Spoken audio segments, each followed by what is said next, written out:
Hello there, and welcome back to the Shaping Your Success project with the Law Society of Scotland and Hay Legal. Today, we are joined by Dr. Deborah Benson, who is an accomplished and widely experienced business executive with more than 20 years' experience as both an executive and non-executive director across multiple sectors. More recently, Deborah has founded the Directors Convention, which provides an online learning community for leaders and directors aiming to share, challenge, and refine their existing thinking. Deborah, thank you so much for joining us today. Rachel, hi, and thank you very much for inviting me to the conversation. Not a problem at all. So just getting straight into it, Deborah, I just wanted to start this conversation talking about your early career. So for those that don't know, you were the first and youngest female director to be appointed at the Scottish construction company, the Miller Group.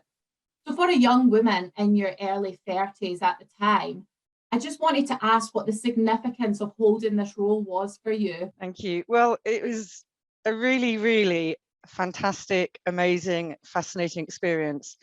I was brought in on the back of my MBA. So I understood the language, I understood the principles, I'd got work experience as a manager, and I suddenly found myself up in Scotland, which was a new culture for me. I came from the south of England. I'd been working in London. So suddenly I'm in this new culture where I just about understood the language.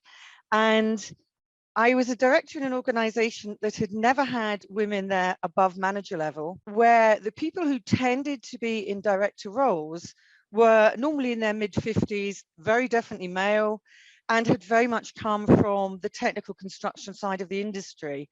So not only was I English and female, but my background was marketing. So I didn't tick any of the typical boxes for being a director in the Miller Group. And something that stuck with me is during our preliminary chat, told me a story about one of your first board meetings, I think it was, alongside the other directors at the Miller Group. So obviously you were coming in relatively new to this construction field, and especially completely new to this leadership field you found yourself in. And you told me about how you came into this meeting and effectively admitted to the whole room that you don't know everything there is to know about the industry. Absolutely. You don't know everything there is to know about the team, but most importantly, you were willing to use other people working there in order to help you and even guide you in your new role. So I just wanted to talk about a little how you adopted this approach and then how it actually came to benefit you. I think what you're talking about was when I came into my very first meeting with the team of guys who are now going to be reporting to me as their managing director. So all senior executives in the business, very skilled people in their own sphere. And I came in as the marketing person. You have to remember in those days, in the construction industry, marketing was kind of the lowest of the low because everyone thought it was all about pretty brochures and show homes. And I remember walking into that first meeting, and you know how you prepare your first few sentences. And so I'd been thinking I would say something along the lines of, I'm very proud to have accepted this role, and it will be a real privilege working with you all. And I said that. So my first little speech came out quite well. And in my mind, I thought, and I'm going to have to ask a lot of dumb questions. And then I suddenly realized I'd said that out loud. And I thought that probably didn't sound very good. And of course, the thing I learned is that is a sign of a good leader. I didn't know it at the time. I did it almost by accident. It was what I was feeling. And I was sort of trying to be honest, and out it came. But the reality is, and there's a lot of research on this now, I've read stuff by Harvard recently, that when a leader admits they don't know everything, they are not infallible, then it opens up the rest of the team to work together better. And I saw that in action because I was quite prepared to say, out of my comfort zone, I don't know anything about this, I'm not an architect. What do you think? And the architect would give me his or her ideas, and then I would turn to the head of production and say, so what do you think on the construction side? And we created this sort of collective leadership by accident, where we all worked together and nobody around the table was afraid to say, do you know what, I don't know the answer to that. And when you unlock your team like that, it is so powerful. If you can make people feel safe, and it ties in a lot with psychological safety, allowing people to be who they are and to be authentic in the workplace, they will often open up more and they will talk to each other more. and they will ask for help when they need it more. And that is amazingly powerful. Yeah. And you don't get people taking positions and fighting each other so much.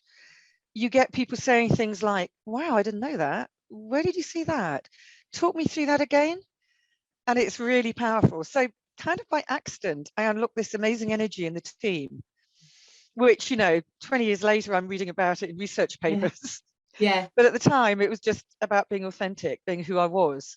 No, I think that's really powerful, and it's quite nice how you said it was accidental, that you were just being authentic. And I think just off the back of that, this segues quite nicely into your current role as the founder of the Directors Convention. And I'd just like to know what inspired you to create something like that. Well, I've been working in sort of the training side probably for about the last 10 years. I went back to uni and did a doctorate in business. I spend most of my days talking to roomfuls of directors from all sectors, all industries, talking about leadership and strategy. And when COVID hit, I realized a lot of companies really didn't understand how to work with remote teams who are dispersed. So I was trying to think, well, how can we overcome that in a way that works better? But particularly when we're wanting to improve people, because a good organization is always providing training, experiential development. They're growing their people. It's transformational leadership, if you will. You don't just get your people to do a good job, you help them to grow as individuals and as a team. And I thought, well, first of all, how do we do that better in this remote world that we're now all having to work in? But I also wanted to address the kind of issues that leaders face, which you won't necessarily get by going to university or a specialist training course. So to give you an example, one of my colleagues has been running workshops for us on digital transformation. You will not come out of that course coding digital transformation. It's not about that. What we do is we say, what is it the leader needs to understand about digital transformation, so that they understand the principles, they don't feel like an idiot when they're talking to the techies. And so that, when they are briefing it within their organization, they can see whether the route map that is being created for the digital changes is effective to deliver for the business or not. And we realize there are a lot of things that leaders need to know quite a bit about without becoming experts in. So we sometimes call it the liminal subjects, the issues just on the boundary, because leaders have to be very holistic. So that was very much our focus. And just in your opinion, for people who are aspiring to be at that level, or perhaps already in that position, just more generally, what do you think the foundations are, whether that's 3 foundations of a good leader? Actually, 3 foundations, it's like a stool with 3 legs. It's very stable. So 3 foundations is quite a good way to look at it. But there are certain things that come up again and again and again. One of them is the ability to build trust. Because you don't get made a leader because of your title or your company car or the corner office or any of that. That's all nonsense, frankly. You become a leader because people are willing to follow you. So trust is massive. If you can't build trust, you will never be a leader, whatever your title says. I think of particular interest are 2 types of trust. I mean, blind trust, I don't advocate. It's not a very good version of trust. But cognitive trust is really important in leadership. People trust you to lead them because they know you've got the track record, you've got the qualifications, got the experience, got the expertise, and it's called cognitive trust. They trust what they can see and understand about you. But of course, if you're a young leader, you don't have much of that. But the other element of trust I really like is effective trust. And effective trust is that I trust you because of the kind of person you are. So I trust you to be decent and fair and reasonable. I trust you to help me grow my career. I trust you to support me well when I need help. So that whole thing of being able to build trust is essential in leadership. The other issues is respect. And we often want to be liked. I mean, who doesn't want to be liked? But when you're a leader, you have to accept that, first of all, not everyone is going to like you. Not everyone outside the door likes you. Why should everyone inside the door like you? But they must respect you. And you gain that by treating them the right way, making the right sort of decisions and so forth. There are lots of other important things like humility. Don't be arrogant. And also, if you want to innovate in your business, drive change, you need curiosity as well. See, my stool is growing more legs now. But again, there's a lot of research that some of the best entrepreneurial leaders have curiosity. And it is the ability to ask, why do we do it that way? What if we did it the other way? Why does that happen like that? And they unlock the big leaps that take us forward in terms of innovation and change. Yeah, definitely. And I noticed on your website that a big theme on the website is the ability to inspire change within your organization, within your business, based on this action-based learning. And I know you kind of touched on it before, but do you have any sort of tips, strategies for an individual to inspire change within their organization? I think you can't talk about leadership without talking about culture. And your style of leadership has to fit the culture of the organization you're in. They have a saying that culture eats strategy for breakfast. I actually think culture eats everything for breakfast. If the cultural fit is wrong in your business, it is very hard to drive change and innovation through the business. So we have to think about the culture of the organization. If you want an innovative organization, you have to encourage people to ask what if. You have to reward them when they make suggestions, praise them when they make suggestions, and help them to have a perpetual desire for improvement.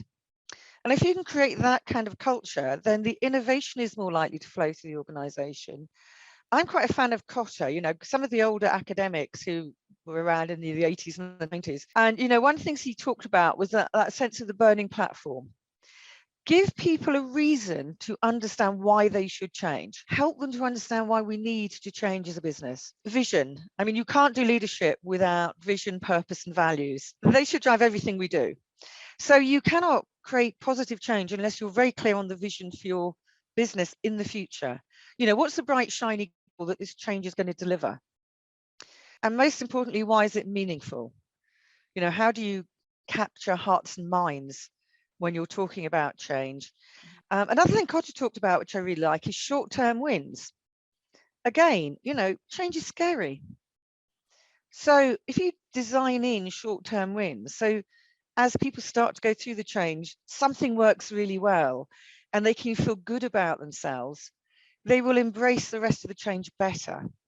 So you plan for short-term wins.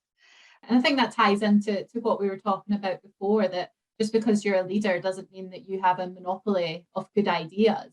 And for a leader to keep their door open and show that they're open to new ideas, I think that's a really powerful thing to do.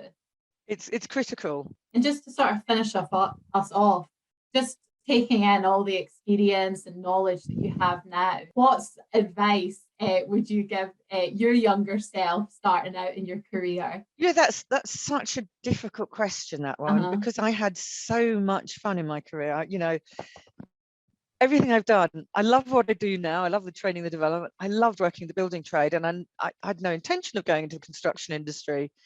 So the biggest piece of advice I would give is keep looking through open doors. When you're young, you don't necessarily know where you're going to end up.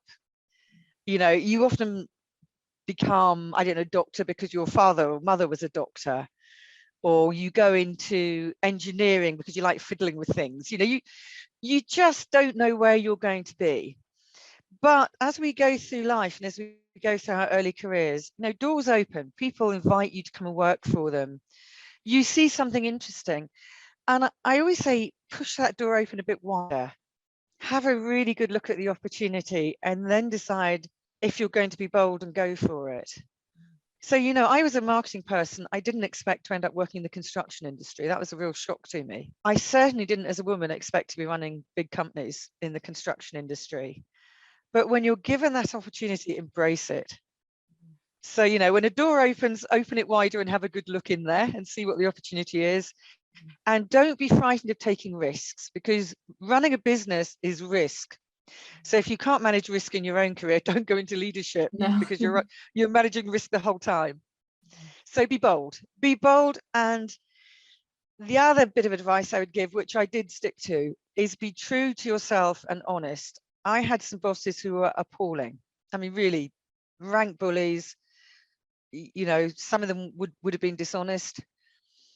You've got to be very clear on what your own values are, and boy, do you have to cling to them. No, definitely. And I think that's a really good point for us to end on some great advice there at the end there, Deborah. So it's been absolutely fantastic to hear from you. And there's definitely many, many insights contained in what we've covered there. So thank you so much for your time and coming along today. We've really enjoyed it. Thank you very much, Rachel. And some great questions really got me thinking about leadership. Really interesting. You're So welcome. thank you.